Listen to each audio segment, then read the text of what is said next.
recording this session. Good morning, everybody. Again, I'm Randy Welsh, the Executive Director for the National Wilderness Stewardship Alliance. We're glad that you found us this morning for what we hope will be a very engaging conversation around wilderness management in a changing world, changing environment, a changing time, and how to triage wilderness management, especially in an urban proximate situations. So with us today, we have Bob Dvorak, who's a professor of natural resources recreation at Central Michigan University, located in Mount Pleasant, which is north of Lansing, Michigan. Bob, as you probably all well know, is the editor-in-chief of the International Journal of Wilderness. And so we appreciate Bob's service that way to the wilderness community, as well as to his students at Central Michigan University. And Dr. Chris Armitage, who is a research scientist at the Aldo Leopold Wilderness Research Institute in Missoula, Montana. And Chris does a lot of recreation visitor management research, as well as research dealing with public engagement in the planning process. And we'll see some of those things happening as part of this session, I think. So go ahead and take it away, Bob. All right, thanks very much, Randy. And thank everybody for being here today. Chris and I are excited to have everyone and have the opportunity to talk to you about this a little bit. As we do that, let me get this pulled up here. So yes, we're kind of starting off with this idea of, how do we look at wilderness management in a time of rapid change? That's one of the key elements of what we're trying to think about today. And what we're going to really lean into pretty heavily is this notion of triage. So that's going to be a bit of our metaphor of how we want to look at what might be some of these short-term actions we're thinking about in wilderness settings and some of the challenges that are going from there. So again, as Randy said, I'm Bob Dvorak here at Central Michigan University. Tend to have a lot of emphasis in visitor use management in natural resource and wilderness contexts, and focusing on looking at those unique situations when it comes to management there. And Chris, I don't know if you want to say a little more about yourself as well. Sure. Hey, everybody. Great to be here. Thanks for taking your lunch hour or wherever you may be and joining us. And I'm Chris Armitage, research social scientist at the Leopold Institute, and focus a lot of my time, on recreation management and research, which is kind of the bread and butter of the Leopold Institute over many years, but also focused in on some public engagement approaches and how we can do that within the context of wilderness planning and other kind of public land, broad scale planning processes. So good to be here. Just a little kind of, I think, facilitation tip, and everyone's had a fair bit of experience, I think, with webinars and Zoom meetings over the last several years, but we do have the chat up and open. Any of us are presenting, Chris or I will be monitoring that. So if you have a question, please feel free to put it in there and we'll try to get to it as soon as we can. The format that we're going to try to use today is a series of little flash talks. So we're going to try to bring up some ideas in a short, 5 to 7 minute time frame, and then push you out to breakout groups for several minutes just to kind of talk about some of these issues that are going on and have a chance to generate some dialogue and interaction between everybody. And then we'll come back and see what the discussion was, see what some of the insights were, and hopefully have a good dialogue over the time period as well. So with it being recorded and other individuals who are not able to make it here today, gives a chance for everybody to see some of the things that we're talking about. So to kind of get us started, you might be asking yourselves, why triage? Why are we using that word, and why is it going to be a metaphor for what we're looking at today? And I think really when we think about that, you have the notion of, we can think about triage from the medical context of things. As you're seeing here on the slide, there's many different visuals or graphics of what triage might look like, from life-threatening to emergency to urgent to non-urgent kind of settings. And we're going to be making the case today that we're in a context when it comes to managing our public lands and our natural resources and our wilderness areas that we are experiencing rapid changes. And that might be through a lot of different driving factors, whether that's global climate destabilization, whether that's changes in visitor use levels, or issues with ecological integrity. But we're seeing those things happen very quickly. And we're thinking from the sense that we're seeing critical impacts across both the visitor experiences, but also across ecological resources at the same time. So when we think at the mandates and the obligations we have for managing these areas, those critical impacts are happening in both those contexts. We also can see, through the pandemic and even leading up into the pandemic, that we're having exponential changes in use. And in many places, that's in the day use situation. So we're seeing many places that have been found, whether that's through geotagging and Instagram, or whether that's just from individuals, coming from different population centers and urban areas to utilize resources in a different way. And as I kind of mentioned before, we have the issues that come with, global climate change. And you see on the slide here that I use the word destabilization instead of change. I've seen an author use that in the last several years and have taken a bit of a preference to it, in the sense that the things we're seeing with climate are destabilizing events. They're challenges that, while change might be good or bad in either direction, we're thinking of climate change much more in these destabilizing significant changes that are having dramatic impacts that are there. So, and as I'm seeing too in the chat, yeah, absolutely. We're happy to share the PowerPoint hard copy or digitally along with the recording afterwards. So, why do we think triage may be needed? Some of this is coming from our thinking as we look at our traditional planning approaches. And some of you might have a familiarity or very big familiarity with the interagency visitor use management framework. So when we look at planning frameworks for visitor use or any other kind of systematic public participation planning process, we're seeing these cycles of how things work. So on the simple graphic here, from building a foundation in step 1 to defining your direction, your goals, your objectives in stage 2, to identifying strategies, to then going out and implementing and monitoring and evaluating that over time. It's been a process that's very rigorous, that's systematic, that has allowed opportunities for public engagement, and we've seen it utilized across agencies and across a lot of different settings fairly effectively.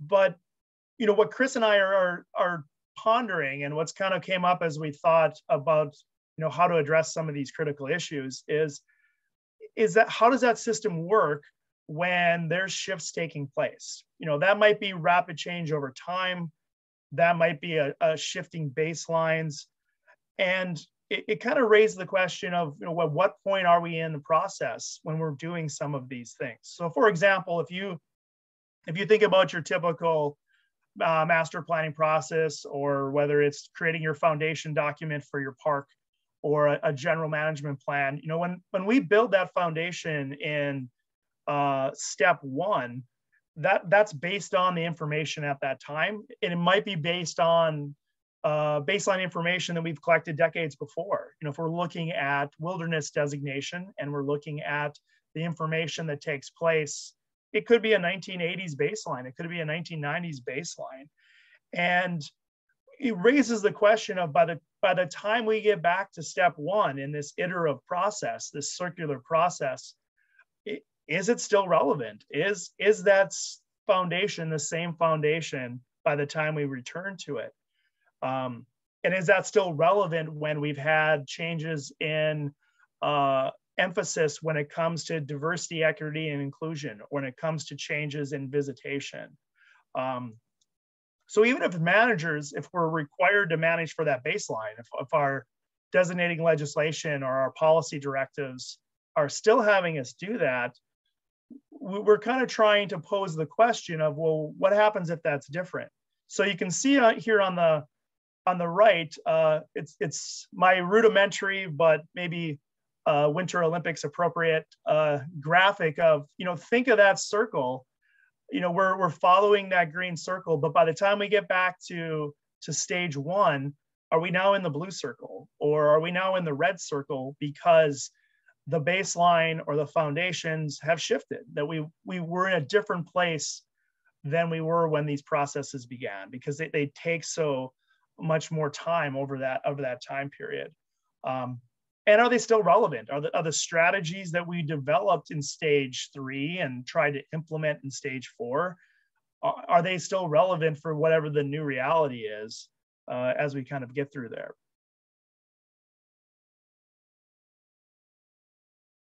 Chris, was there anything you wanted to add on that one? Yeah, thanks, Bob. I was just going to say, and I think you covered it, just this change in the baseline. We're not only talking about, or really, not only talking about maybe you're not meeting your standards. If for example, one of the things to protect opportunities for solitude is encounters, and maybe those standards are just being blown away. And now we're back to looking at that foundation again. We're not only talking about maybe those changes, but some of these broad scale changes that we covered at the beginning, and an increased emphasis on diversity, equity, inclusion, for example, or more scholarship around our understanding of some of these concepts, like opportunities for solid and primitive and unconfined recreation, for example, and our views of those as we start to learn more and more about the visitors, or learn more and more about the resource. We may have to rethink those foundations, and perhaps in a time of rapid change, we may be rethinking those more often. I mean, this pandemic, nobody saw coming, of course, but just what that has done in a lot of these places, particularly those that are near big population centers.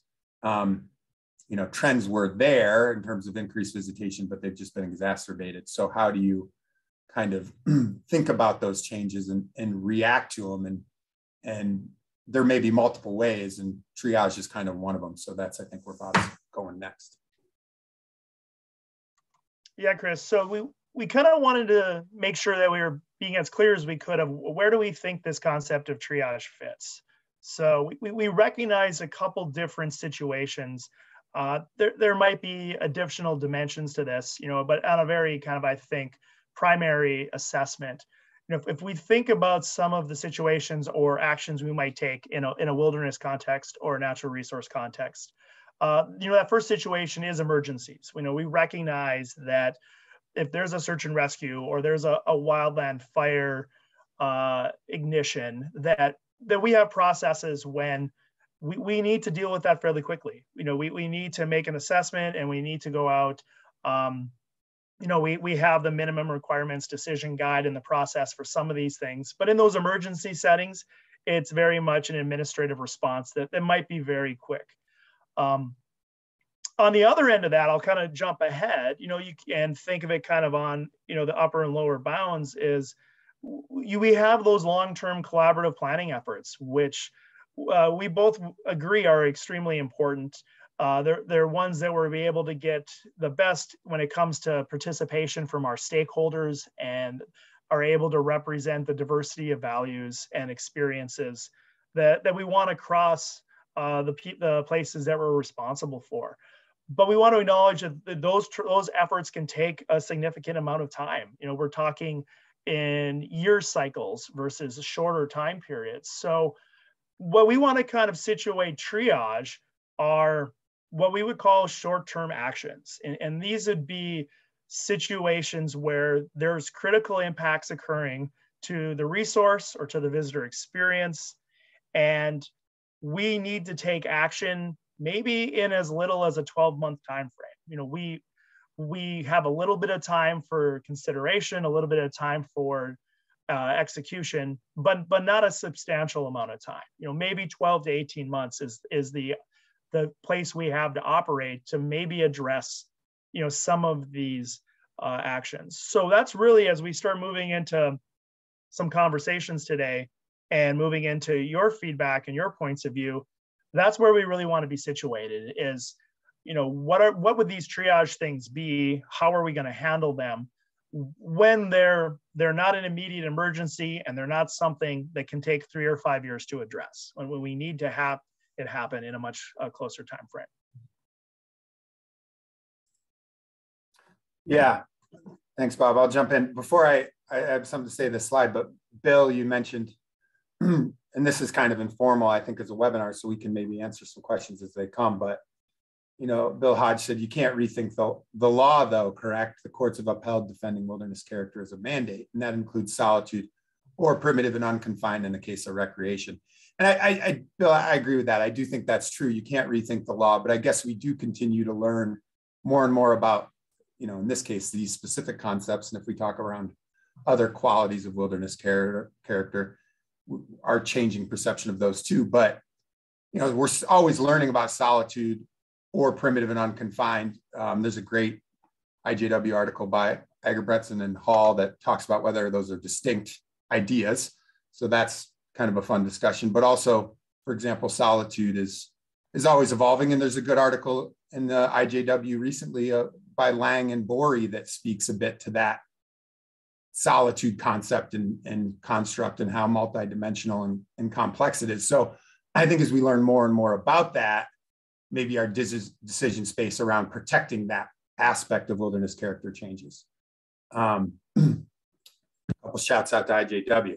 Great job, Bob. And just back to this slide, I think the importance of understanding these situations, one of the goals here today, and this is kind of, almost a workshop in some ways, thinking through with wilderness enthusiasts and managers on the call, but kind of figuring out where these boundaries are for number 2. And certainly the emergencies may be fairly clear where you're, as a line officer or somebody in charge of administering wilderness, you might not really talk to many people about that decision. You might get that call or get that issue come across your desk and you act fairly quickly. Whereas these long-term collaborative planning efforts, I think there's more and more consideration about undertaking them. And of course, they're really long and arduous. And if you take a collaborative approach where you're bringing in a lot of NGOs and non-governmental partners and maybe a shared stewardship approach, trying to understand when that's most appropriate and when you can get away with, or when you feel the need to just manage what's in front of you. That's part of what I think we're trying to do here today. Not only to help managers make that decision, but also to help in that communication with the public. I think that's really important. They might ask, hey, why are you doing this right now? Why aren't we being, kind of engaged about this decision? And so some of what we want to do is kind of try to parse those maybe bigger long-term planning decisions from some shorter term actions when you're just trying to deal with the issues in front of you on the day-to-day. I think, to address one of the other questions, Steve, Steve has a really good question about is this being reactive, or how does it fit with there being a proactive part of it? I think as we continue to have the dialogue today, Chris and I definitely believe that, triage actions versus long-term planning aren't going to be separate, that they're going to be things that are going to work in tandem to one another. But I think we felt like we really wanted to dive into this, the things that you haven't been able to be proactive about, the things, a pandemic or day use that changed because of something you weren't predicting. One of the things I talk about in one of my classes is we've discussed some of the different natural areas in the United States where the minute it becomes popular on Instagram and everyone has the geospatial location of it, you got places that had a small dirt trail that now have to have facilities and toilets and things. And the planning process to work from that point forward, I think, yes, can be very proactive and can be very beneficial. But are we giving everybody enough tools in the short term to quickly react? And again, we'll talk more also, are those Band-Aids, are those status quo things, or are they things that can be a little more visionary in what we want to do? So again, that's what we're hoping we're going to be able to get through today in kind of the discussion. So what we'd like to do now is put everyone into some groups here, and we want to think about, in this part of the session, really when these short-term actions or triage might be needed. We'll talk a little bit about what those actions are in a little bit, or start defining some of the options that might be there.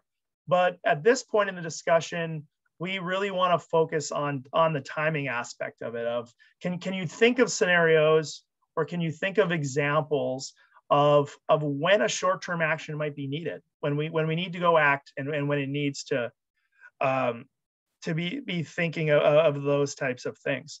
So when we do put you into a group, organizational wise, if somebody's willing to kind of help facilitate that discussion a little bit, and maybe have a recorder who takes a little bit of notes, we'll come back and then revisit as a whole group and kind of share some of those dialogue that was there to make sure we can kind of get it on the recording as those things happen. So I'll stop sharing here quick and assign some groups. I see a few folks will be leaving shortly, so don't want to be in a group, so we can keep you in the main group with us. And we'll give you probably about, I'd say, 7 minutes or so, just to kind of get that discussion going as much as possible.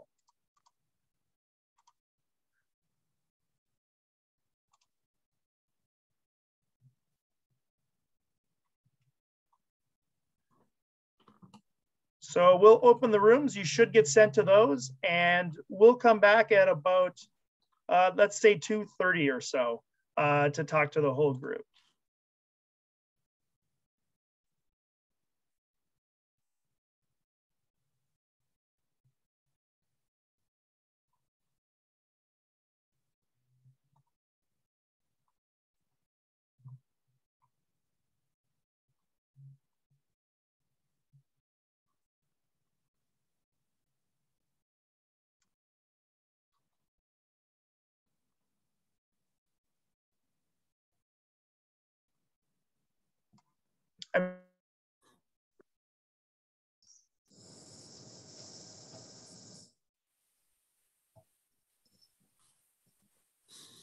Well, hey, everybody.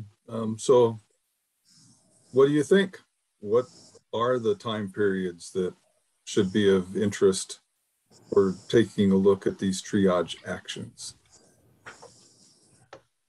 And everybody's welcome to go off mute and turn on their camera so you can see each other. I think, to me, triage lives in this space when impacts are going from anecdotal to measurable. And in that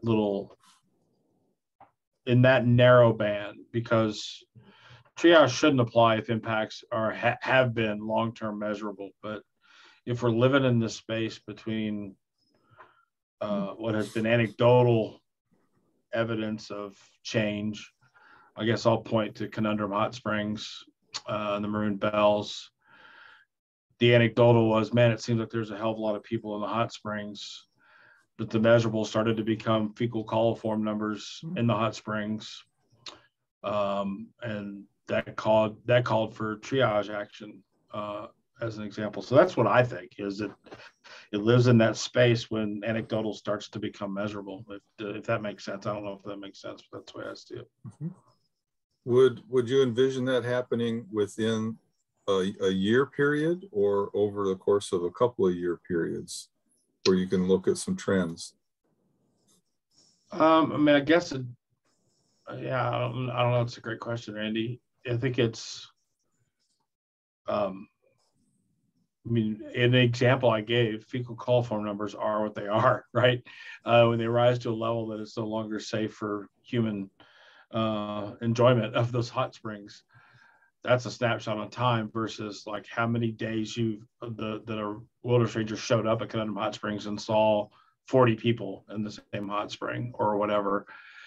So I think it probably is over a period of time. But I guess I'm trying to get at it's not that a few people have complained that every time they go to the hot springs, it's full of people, but it's also not waiting till like people are, there's actually a public health emergency. You know, I don't know, that man probably should pull out a different example to see if it can be tested in a different example, but I don't know. Just my thought. What do others think? And maybe introduce yourself. There's several folks I don't know yet. We got, we happen to spill out two people from the same national park here. I work for Scott, so I'm not at liberty to say what I really think because he's right there in the room. You know? So, I'm Tom Ulrich. I'm the Deputy Superintendent at Sleeping Bear Dunes National Lakeshore. Yeah, and I can hear Tom through the wall right behind. It's right there. And I defer everything to Tom anyway, so we're good. All right. Well, you guys are pretty close to Bob there in Central Oregon or Central Michigan. Yeah, that's right. Yeah, Bob, in fact, is doing some user capacity social science survey for us this coming summer. So we've worked before.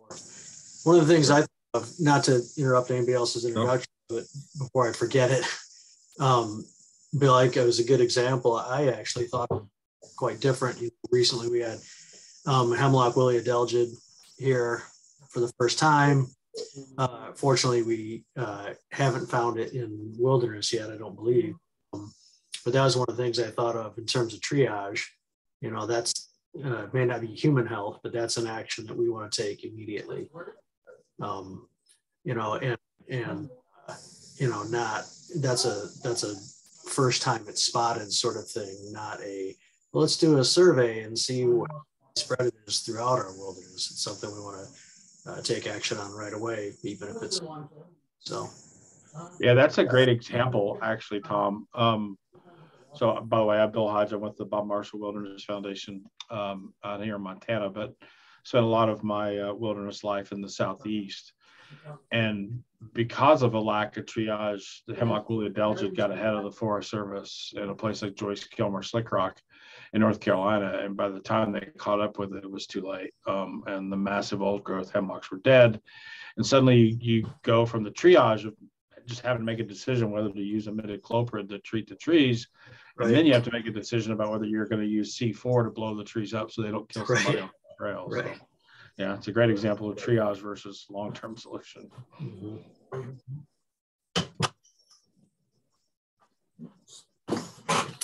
Sorry about that. Have a repairman working on the washer dryer at the same time we're doing this webinar. So Kim, I don't know, Karen, Emily, if you want to introduce yourself and then share your thoughts.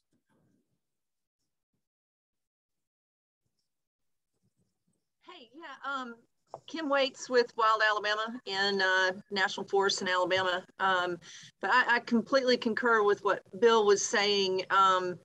There's this line of, you know, I can't even, dozens of examples flood my brain. I think of two in particular, a pristine canyon that never had a footpath or any campsites at all in it. And in my personal research, I can trace it back to a hashtag that was created for that area about 5 years ago on Instagram. And since that hashtag was created, we have seen a footpath. We now have 3 campsites inventoried in that canyon, and it's just exponentially growing. It's like, where then do we step in to try to retard that?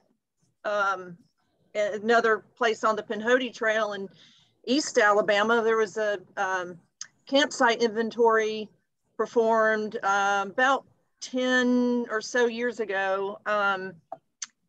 And there were 4 campsites within a 5-mile stretch. And then when I did, we got 52 seconds. Y'all know, preaching to the choir. Thanks, you guys. Well, that's a great example of triage though, right, Kim? Like the hashtag created your problem. There's no way a management plan is ever going to catch up with that problem. You're going to have to get on that problem before a management plan is ever going to catch up with it, for sure. Right. Yeah. Hey, Bill, would you mind just sharing your thoughts or share the summary when the room is brought back together again? Sure. Thanks. Yep. All right. We'll see you guys on the other side. to say it's applicable everywhere. Go ahead, Judy. Thanks. I'll just say it's applicable. I put a link to a report that SUA commissioned in the comments, and it's about impacts and management of outdoor recreation. This is focused on the Colorado Plateau, but it's really applicable everywhere. It's, you know, the Colorado Plateau has some very sensitive resources that maybe we were in a group with some folks from back east, maybe not quite the same sensitivity levels there, but different. But I think it's very applicable everywhere, and it really talks about the impacts as well as some management recommendations, particularly protecting backcountry areas for wilderness values, backcountry values, wildlife, and then focusing development in front country areas, and how, which actually surprised me, that the initial impact of building trails, like building infrastructure and trails and trailheads, is where you're going to see the most impact. But where you have a front country area and maybe it's overcrowded,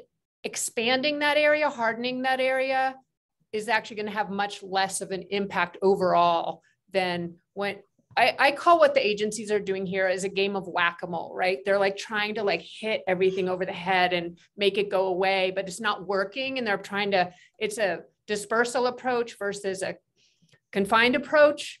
And so this report really focuses on that the dispersal approach is really not working. It's going to impact backcountry and wilderness values. So the link is there. It's on our website if anyone wants it. Yeah, Judy, thanks for sharing that. Appreciate that. And I think that matches a lot with, you know, we were talking a little bit about rec ecology earlier, and the stuff that Jeff Marion's done and Jeremy Wimpy and David Cole. I think a lot of that's all feeding into this deliberateness and what we have to maybe do in these circumstances, and it's kind of the things that are happening in that sense. All right, so now that we're all back, you know, thank you everyone for jumping into that and engaging. Is there any one of the recorders or nominated representatives from one of the breakout groups that would like to share a little bit of what their group was discussing? Well, I was asked to, so I will. Yeah, I was in group 4. And I mean, I started out the discussion with just sharing that the triage approach to me applies in this section of time that's between anecdotal and measurable. I gave an example. If I'd be curious if anybody from Colorado is actually on here could maybe tell whether the example's bad or not. But one example we talked about was like conundrum hot springs, like in Maroon Bells. You go from the anecdotal of, man, it seems like every time I go there, there's just a ton of people in the hot springs, to the measurable, which is elevated to dangerous levels fecal coliform in the hot spring itself. So that's a triage moment, right? Like you've almost instantly gone from anecdotal to a measurable impact. And then there was a great example, and sad to hear that Sleeping Bear Dunes, that the Hemlock Woolly Delta is showing up in Michigan, much like it has up and down the eastern seaboard, of that in that moment of triage where we could have saved some of the hemlocks in the southeast, but any delay led to the loss of 300, 400-year-old trees. But any rush to treat would have been stepping on the Wilderness Act, right? So just sort of, I think that's sort of what we were exploring, is the triage approach of lives in that space when we start to go from anecdotal to measurable. And please, anybody else from group 4 add anything I missed.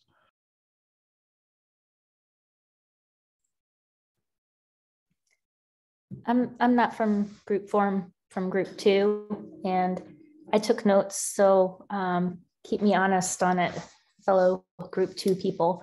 But the question, I believe, was when is it appropriate to implement triage? And the first example that we had was one of wildland fire cutting off access to a good chunk of your trail network, and therefore all of a sudden concentrating visitors into a smaller area.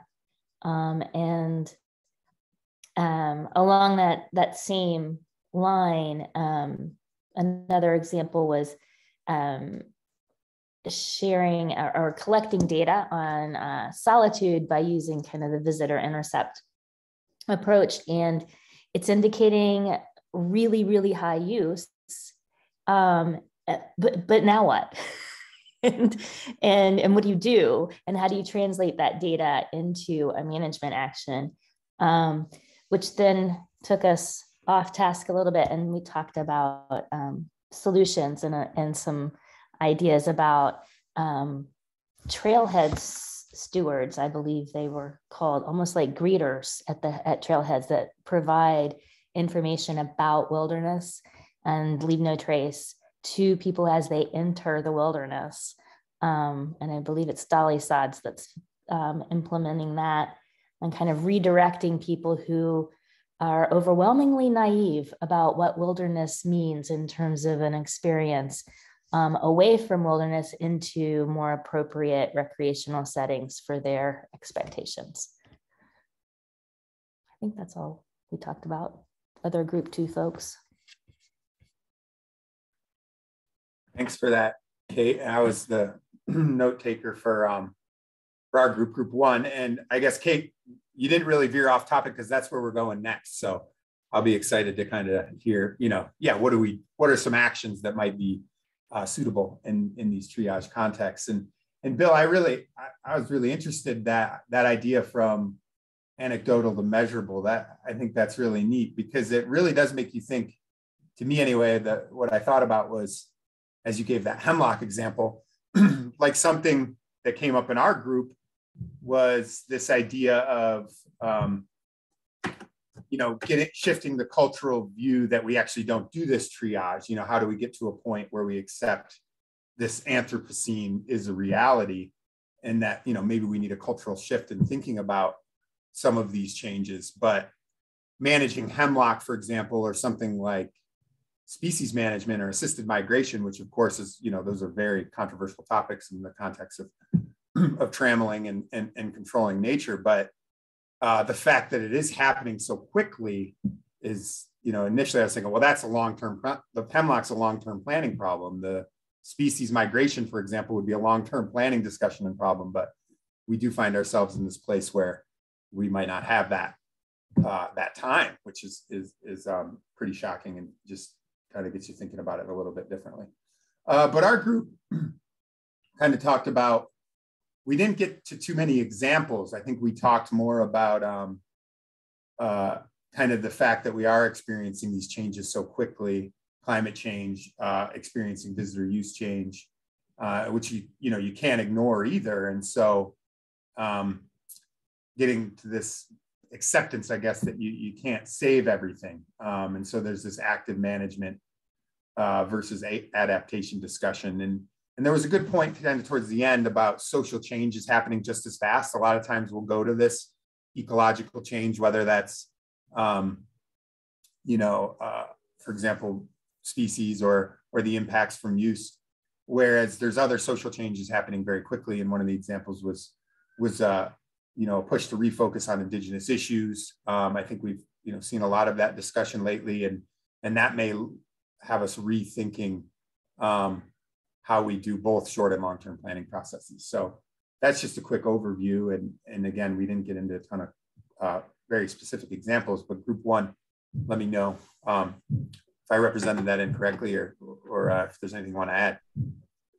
Yeah, well, I'll just volunteer. Yeah, I think you did. And I just want to emphasize that we really need to recognize that the our minds and bodies will be evolving at the same rate as the environment. And so the question is, and it's not too early to begin thinking of this, but how might our computer brain integrated cyborg descendants be different in their recreational interests and as well as their environmental ethics? And we ought to be thinking about this because it's not that we're just talking about a few generations ahead.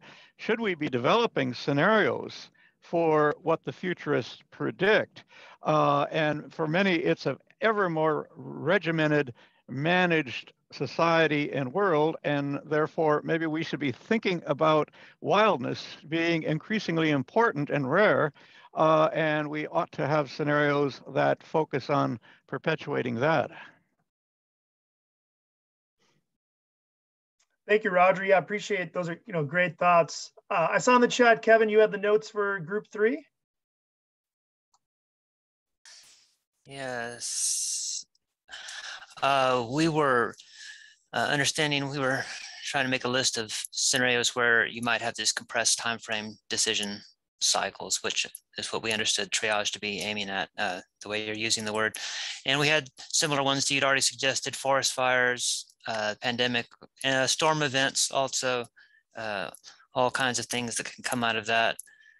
And then emergency management stuff, search and rescue stuff, social media, blitzes that happen when somebody shares a picture of a bunch of flowers.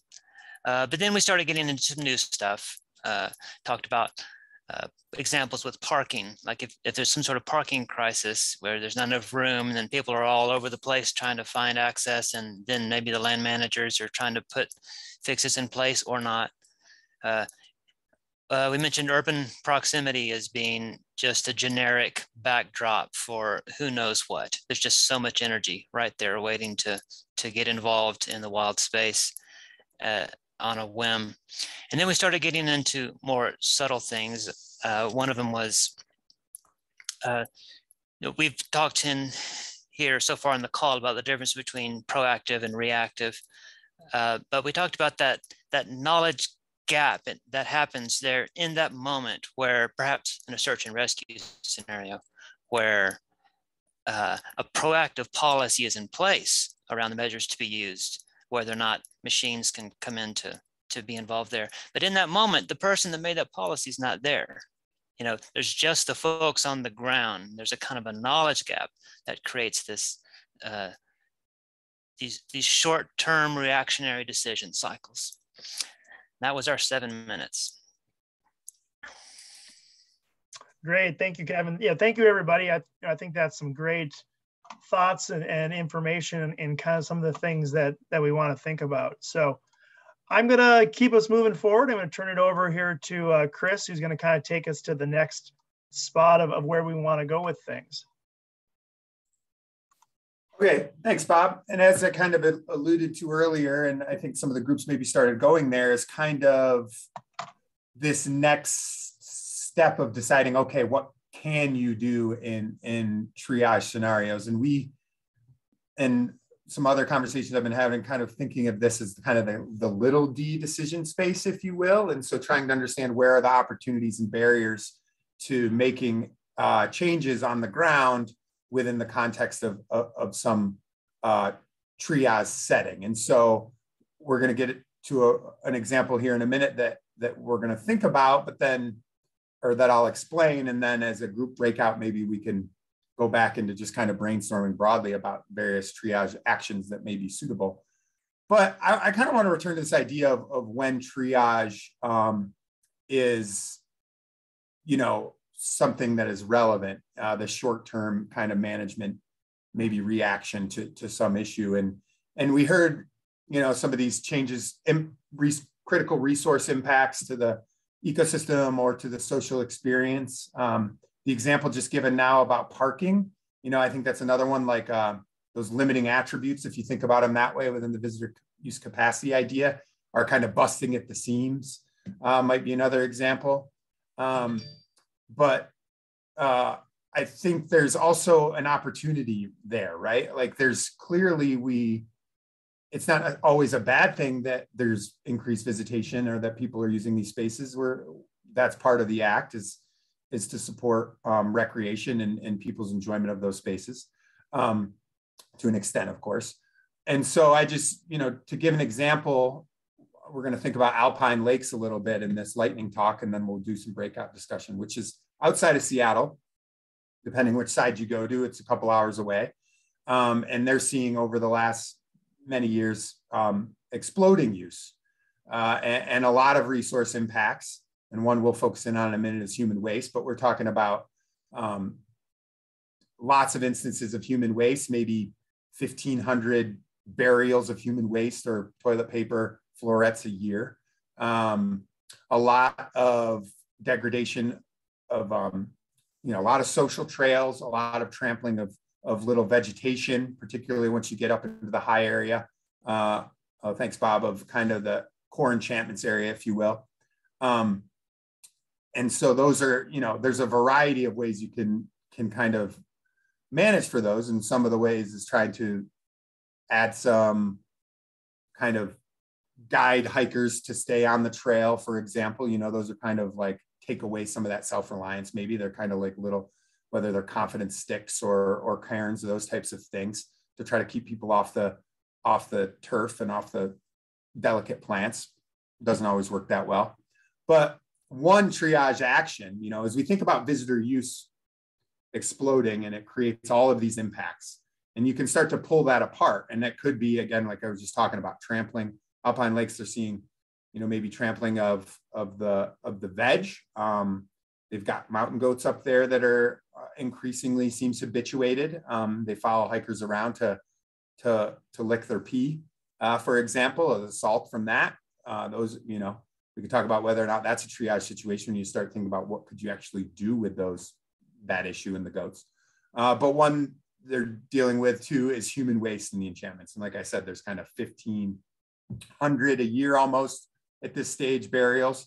And that's leading to other issues, like it's pulling, rangers away from their other duties. It's leading to, burnout, I think, and kind of low morale.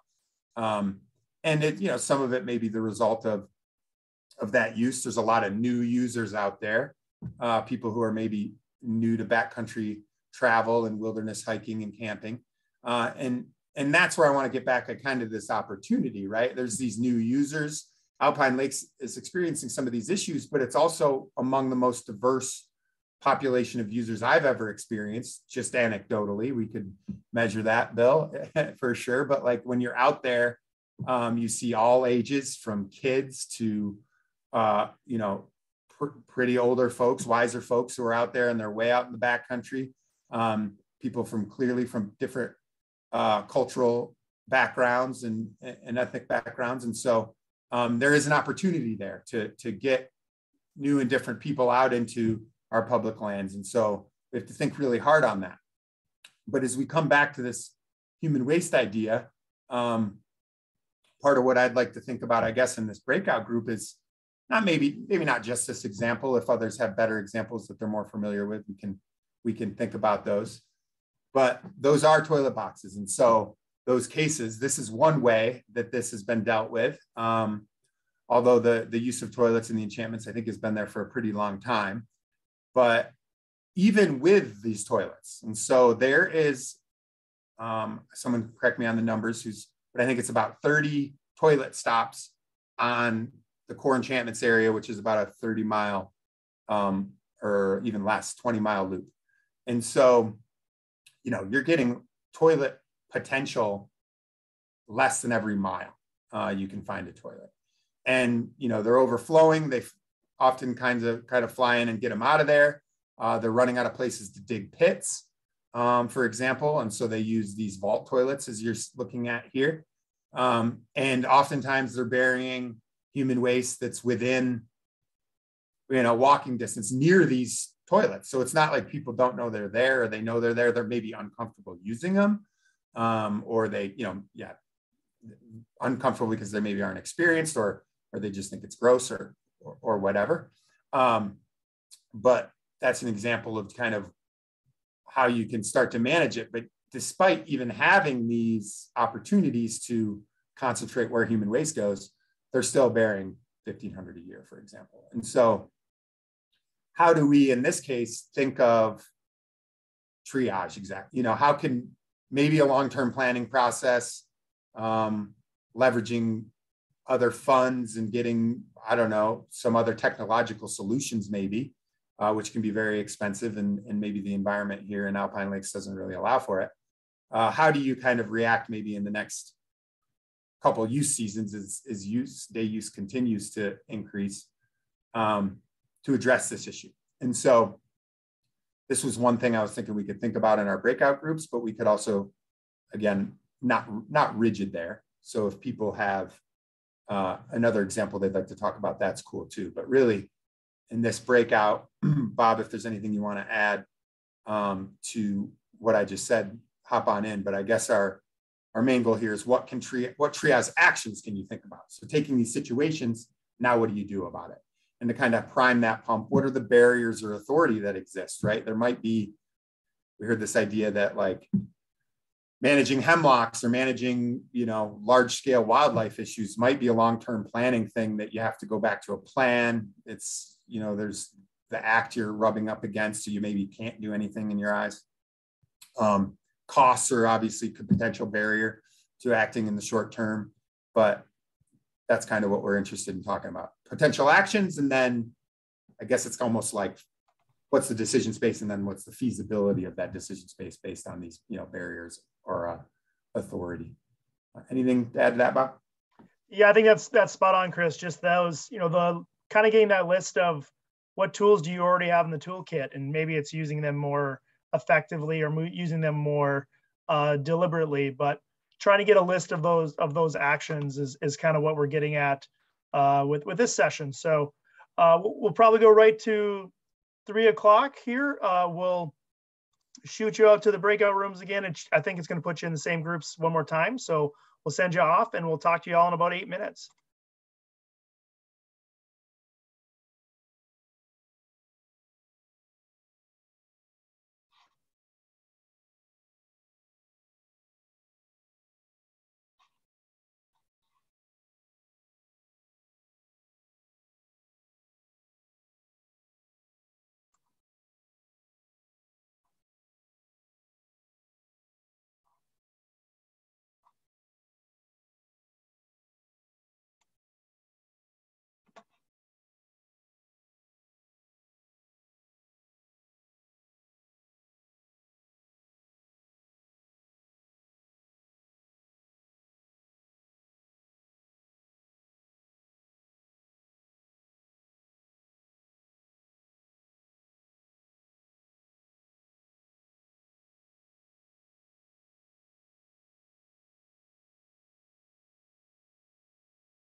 So do we need to move folks that haven't moved themselves?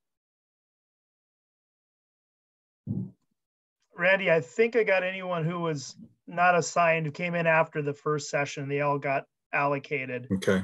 I'm guessing the remaining folks here might just be away from their computer right now. So the notification to join their group, they must have just missed it.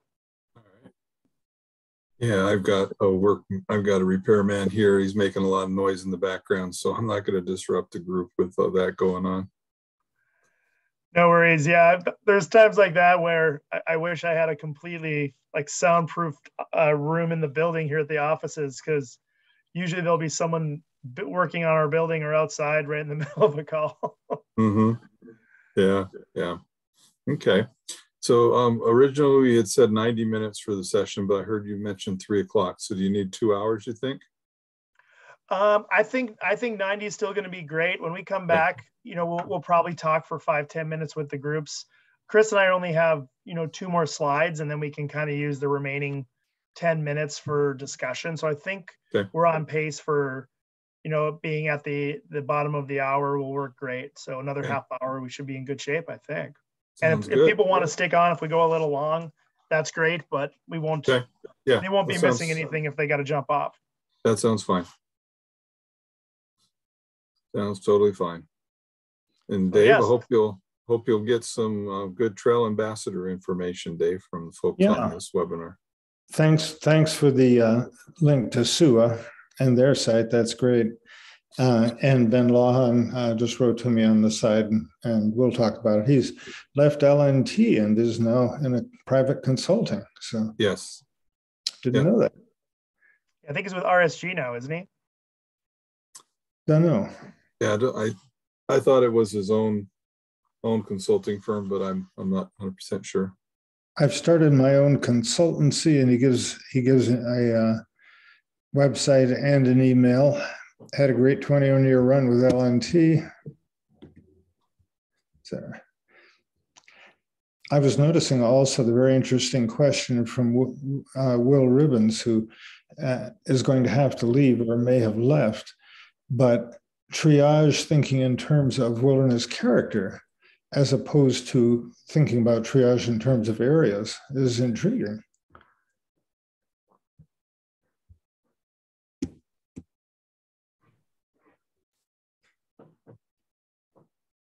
Yeah, I definitely think, some of the things that he's saying too it's very interesting in the sense of it's, we used to maybe have natural versus untrammeled as our character qualities that are always kind of butting heads, but the recreation question of the amount of emphasis and energy into managing recreation and, again, the unconfined part of it, I think is going to continue to be the elephant in the room. Is it taking so much space to deal with that now compared to those other types of things?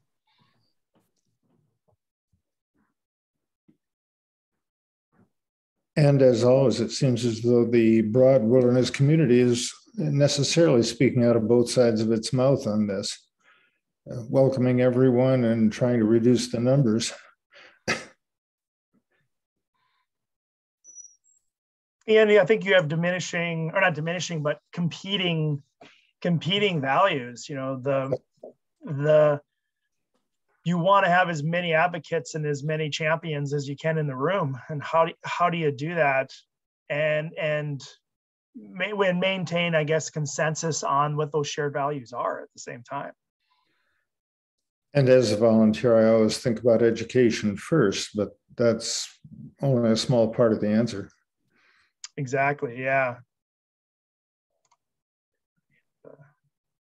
We'll hit the close breakout room button here and get them coming back here in a minute.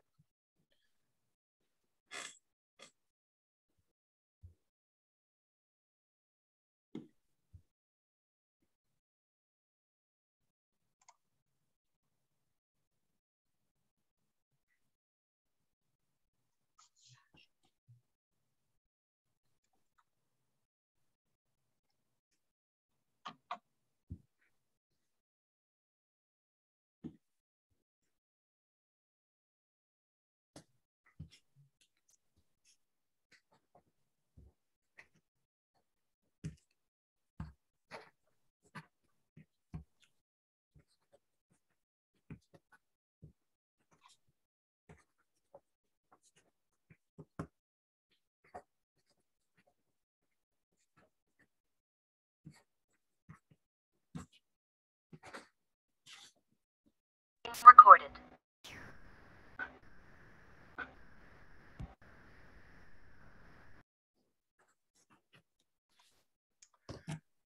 Welcome back, everybody. Thanks again for the time and the discussions in the groups. Again, we'll kind of open up if any of the representatives of groups 1 through 4 want to share some of the actions, some of these potential maybe triage actions that they were discussing in their group.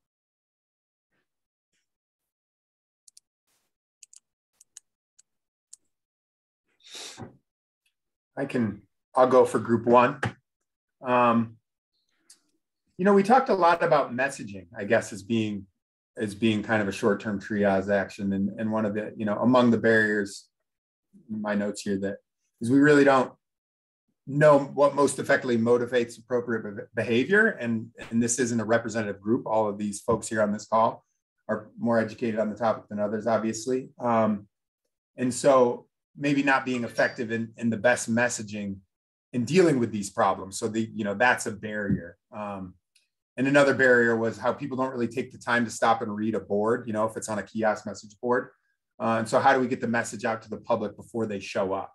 And so really it's about that technique of the messaging and what the messages should be. And there's a lot of barriers to both of those. But an interesting messaging idea was having trail ambassadors be available on video chat. That's not something that's been applied, but it was an idea and something that's being thought of that you could do maybe ahead of time while you're planning your trip, getting in touch with somebody and having a virtual session about, what you need to know and how to prepare. Another idea is just, blue bag options, swag bag type options that are sitting there right next to the dog poop bags, for example. And then another one that would be seemingly doable would be requiring watching a video. So back to the messaging, watching a video before you get your permit to go into the wilderness. And those were just a few ideas we had. Yeah, I'll speak for group 4. We talked about in a triage scenario, the decision was to bring in these vault toilets. But in a longer term scenario, actually preserving natural conditions by reducing primitive and unconfined, by actually putting in a permit process to limit the number of humans. So the triage action was, okay, let's deal with human waste. But the long-term action is going to be how are we going to deal with the volume of humans and its impact on natural function. And, sort of that tension that I think is what's beautiful about the act is the tension between the characters makes us think all the time, right? In this case, you'd have to do the triage action, which is a little bit of a no-brainer, but even the nuance within that, Kate brought up that, in the minimum requirements analysis, because I think you guys said that they're flying those canisters out, was stock use considered for the removal of those canisters every fall and for packing them in every spring. So that's just some of the stuff we talked about. Our group 2, also talked a lot about education and kind of that very similar to what Chris was saying, messaging being targeted and very specific to the wilderness. So not just generally about, here's an appropriate way to recreate, but more specifically, here's exactly what's going on in this wilderness that requires us to behave in this way and go in these places. And then the other thing was just permitting, and as a reaction to something that might come up in a triage situation. And of course, there are barriers to getting that put in place.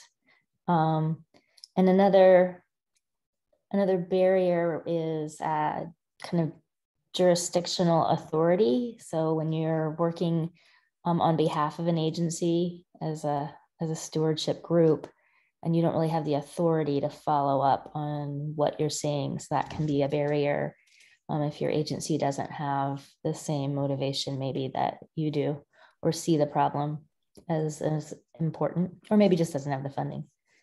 And then sometimes these problems that are acute can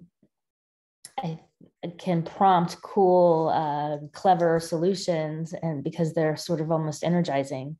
But once and tell me if I'm getting this wrong, but when they keep happening and become a more chronic, one emergency after another, can almost cause a response fatigue. And that was not exactly said, but that was alluded to, I believe.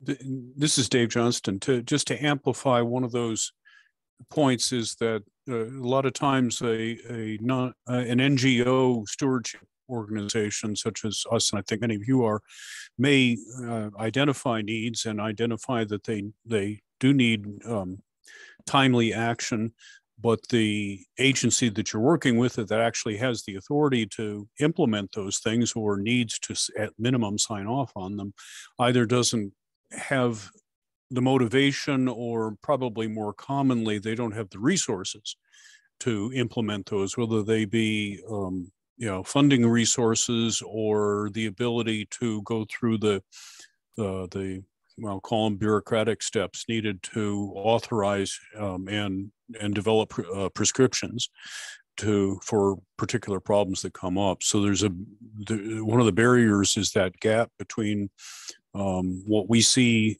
on the ground and the ability of those with the authority to respond appropriately and in a timely manner.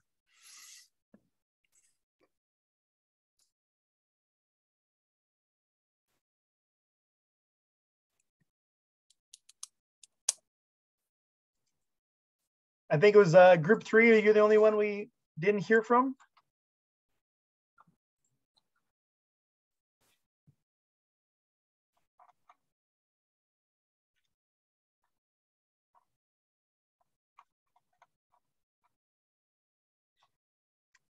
And if group 3 doesn't have anything additional, that's okay. I think as we kind of, keep things moving forward, I think there's a lot of interesting things there. We just heard, and looking in the chat too, Ben talking about permits having their place, and definitely the situations that create, different issues with access and equity.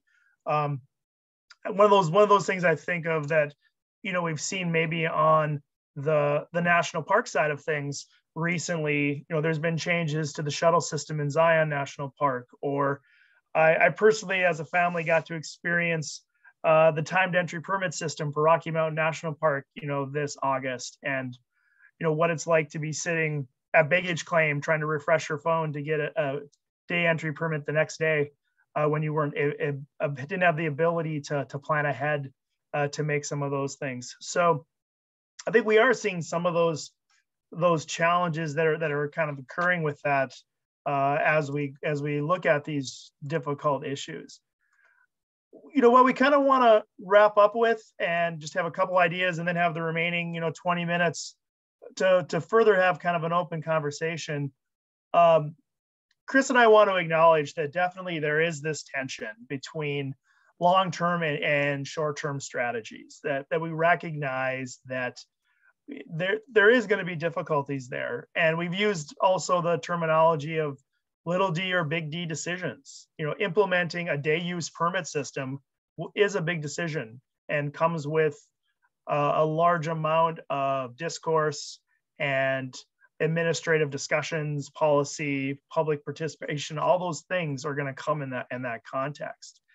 But we think that if we can find a way to create that foundation of long-term collaborative planning, that those foundations that do give us those proactive opportunities, that some of these little D decisions or these short-term triage actions might bridge those gaps. They might be those things where when we do need to make something happen really quickly, maybe we do have the authority for a closure, or for changing a permit system, or changing requirements for entry and access.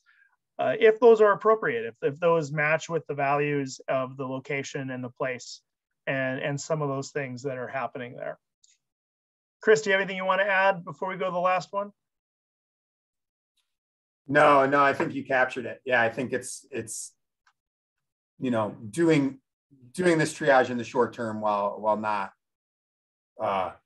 spending your goodwill or damaging relationships that you need for that long-term collaborative planning process, and being able to clearly articulate where the little d versus the big D, at least your perception, right? We did that because we see that as a little d decision, and we understand we need a more long-term process to get at these bigger decisions. I think is really important, and the opportunities. I think, Ben, you got at it. It says permits can you know, potentially have issues with equity and access, and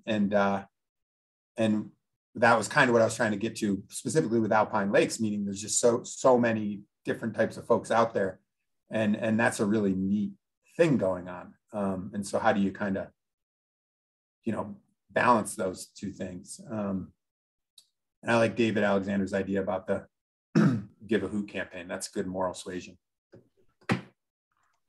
Hey guys, can I ask a quick question or share a thought? Yeah. You have time for it? Well, one thing that I'm thinking about, because there's just such a great topic, and it's awesome to see such great turnout to this. But Bob, when you brought up collaboration, I think we tend to think about collaborative processes at a local level. But I have felt lately that what we need is a collaborative process for the National Wilderness Preservation System at a national level to tackle these issues. There's a whole lot of conversations going on. Like, we certainly have conversations about the Bob Marshall Wilderness Complex within the group that manages the Bob Marshall Wilderness Complex, the 3 national forests and 5 districts, and us as an NGO partner. And there's certainly the regional program managers for the Forest Service meet weekly, and these sort of topics come up. But it seems like there should almost be a collaborative process at a national level to think about all of these things, the explosion of use and the human impacts, and then the global system change in climate and how it's impacting wilderness systems, and the rectifying the wilderness idea and therefore the wilderness preservation system in a 21st century context when we think about access and equity and those sort of things. And it feels like we need I hate to use the term blue ribbon panel, but like, this conversation should be going on a regular, if not weekly, monthly, and you can bring in the local and acute specific examples, but just the overall pressures that this 113 million acre system is facing, that I'm afraid if we don't pay attention to all these pressures, we're just going to let it either deteriorate, or somebody to finally say somebody's going to get the right ear to say the idea is no longer a valid idea, which of course I'll go to my grave fighting. But just something to think about, that this collaborative process on the system seems like it needs to step up to a national scale. Yeah, Bill, if I could just respond really quick. I think that's the 2 really good points. The first one, you just kind of touched on the end there, is that these acute examples really are, we kind of picked it, you know, are representative of the issues facing areas across the country. Like, this isn't certainly not unique to Alpine Lakes. It's just happened to be one that we've been thinking about a little bit lately. And so these ideas apply across, I think. And I really do like the idea of a national scale collaborative process. And I think, you know, and another project I'm working on within the public use setting is like this distinction between, excuse me, communities of place versus communities of interest. You know, we have these communities of place, which may be around a specific area, but more and more we're seeing communities of interest are growing in turn, you know, and they may be affinity groups, you know, like Outdoor Afro, for example, and they may have a seat at the table across, you know, the whole kind of country. They're less place focused and maybe more issue oriented. And so that's just kind of a thought, how we could somehow get those various communities of interest, you know, to coalesce. Could be pretty cool. I don't know what that would look like, but thanks for responding, Chris.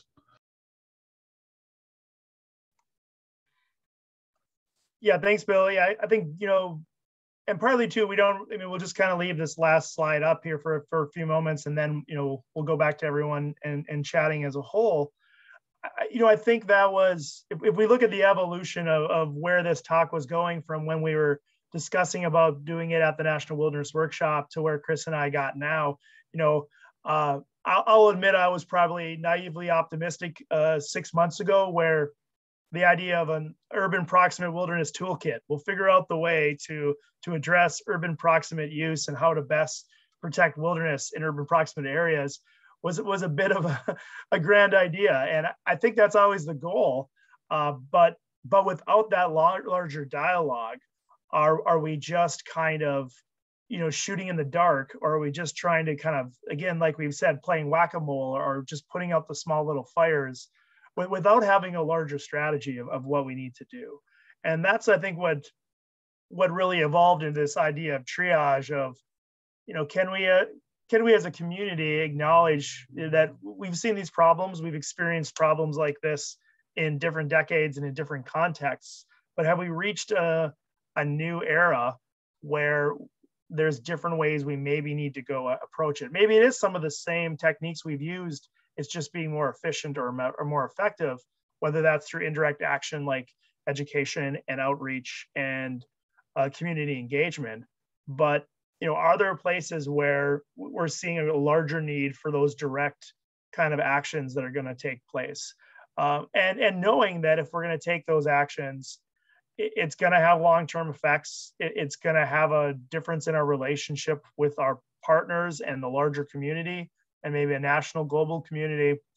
But, those are things that we all continue to value over time. So, trying to find the best way forward is partly, what we kind of hoped to talk about today as we kind of went through things. So, Chris, any other things before we kind of open it up for other comments and discussion? No, I think that's a good kind of wrap up, Bob. There's some comments in the chat that it's exciting to see some discussion about the feasibility of pack stock in this one example we were talking about. And Judy, I'm interested maybe to hear a little more about your comment about equitable access. I think that's an interesting comment there if there's any follow-up, but no, nothing. I'm sorry, what did you want? What were your questions about? I thought I appreciate your comment in the chat and thought it was interesting and wasn't sure if there was any other, the idea of opening these areas to development. You mean beyond something the Act allows or within the purview of the Act? There just seems to be a lot of focus, not only at the agency level, but at the congressional level. This idea of equitable access, and don't get me wrong, equitable access is incredibly important, but there's a number of bills that are floating around out there, federal legislation that I think use the equitable access as kind of an excuse to get into wilderness areas, get into backcountry areas, build more, do the dispersal versus the consolidated development of public lands. So there are definitely some things to watch out for there. Yeah, interestingly enough, I just got an email from one of my senators yesterday arguing that point. And it reminds me of people using good legislation like ADA as an open door to try to undo the Wilderness Act. And I feel like all of our collective desire to make wilderness a more equitable and accessible concept and places can be turned into a weapon, just like something as positive as ADA. So. Yeah, Judy, I think, in the past 5-6 years, they've been titled like the Heritage Act or those other types of things. We've seen that kind of legislation that it's putting a priority maybe on hunting and fishing access or even motorized access, with the guise of benefits for inclusion and economic development, and then those kind of items that are there as well. So I think it's definitely something that we're seeing. And I think too, there's probably many of us are all kind of wondering, is there going to be a new normal? As we kind of look at the last, 24 months, we're trying to ask ourselves, what is it going to look like? Is use going to be the same? Is patterns going to be the same? I was having a conversation with someone last week as we were looking at visitation across the National Park Service and the percentage changes and records you've seen. Most of those records have happened with a lack of international visitors, which usually represent some proportion of that visitation. I'd have to check the most recent statistics prior to the pandemic, if that was 15% or 10% of your visitation. But when you add that back, in addition to the increase that's taken place, what does that look like in a 2023 or 2024? So I think, those are some of those questions we're kind of grappling with, and that, even if you find a best practices for triage, is the status quo realistic still, or do we need to find a way to keep moving past that in a way to make some of those things happen?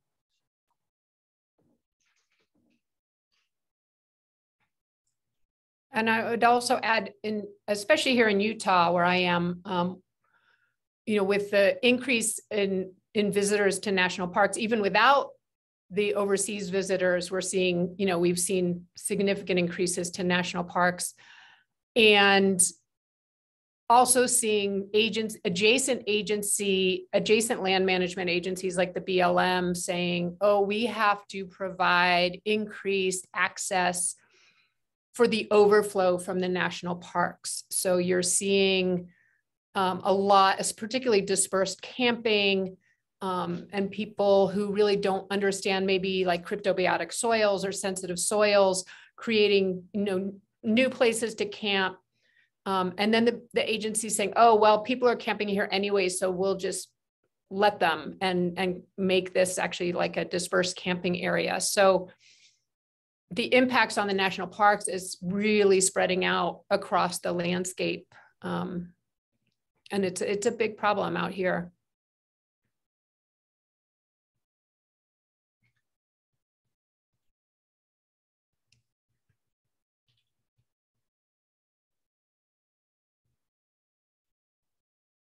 And you mentioned hunting earlier, which is the Dingle Act, which was passed in 2019 and did a lot of really great things, particularly here in Utah, created wilderness and recreation areas and all kinds of cool stuff across the country. Another thing it did is actually effectively limit the agency's ability to limit hunting on public lands.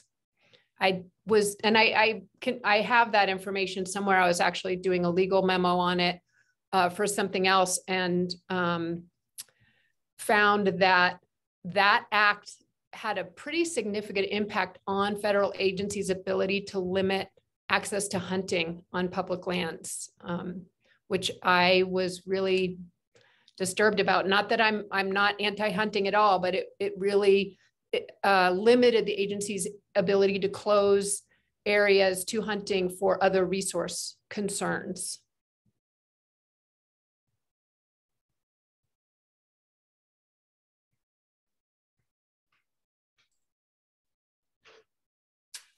That's interesting. Thanks for that, Judy. I hadn't heard of that. I see we have 7 minutes left. And so any other comments or questions? I think we caught all the questions in the chat. I was just trying to go through to see if we missed any, but I think we've kind of touched on most of the things in there.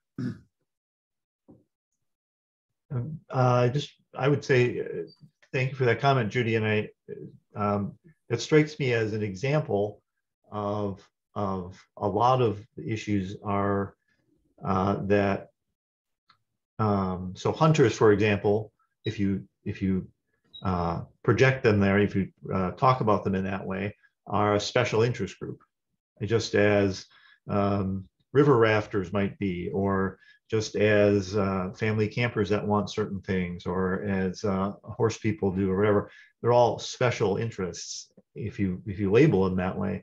And the problem, I think, with where we have overuse of the resource is that when you have individuals who are coming sort of with the idea that this is who I am, I'm a hunter, I'm a fisher, I'm a horseman, I'm a this, I'm a that, instead of saying that, yeah, but we're managing this for everybody and for everything, including for the habitat that's here, so, and the health of the place. So how do you get that across to people to say, we want to include your special interest? We absolutely do, it's really important, but can you and your special interest group help us preserve the resource?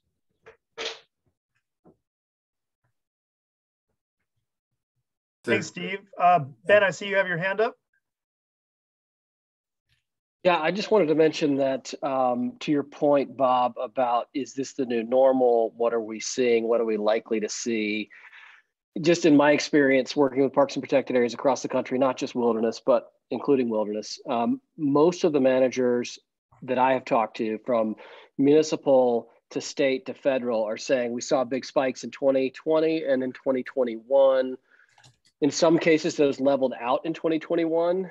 So far this year, managers are reporting that things are not as, visitation is not as high as it had been, but there's sort of this new plateau.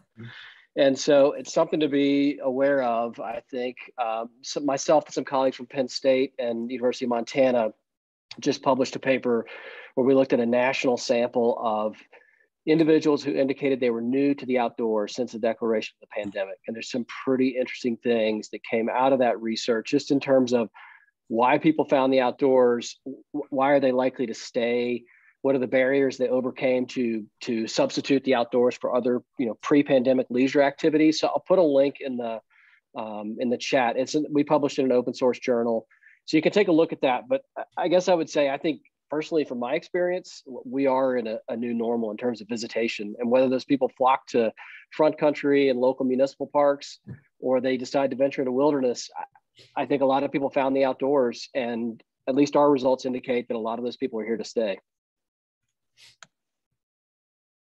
Thanks for that, Ben. Yeah, I was going to ask you for the link, so thanks for volunteering to throw that in there.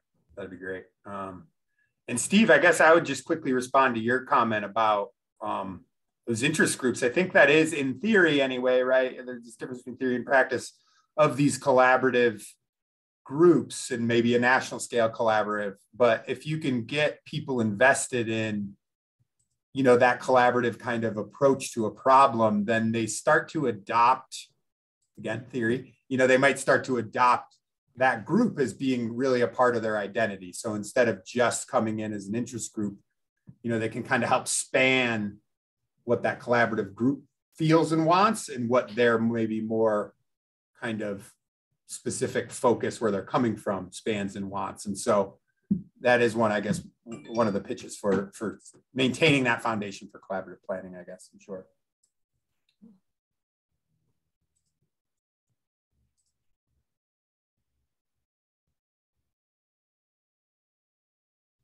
All right, Bob and Chris, any final closing comments that you'd like to make?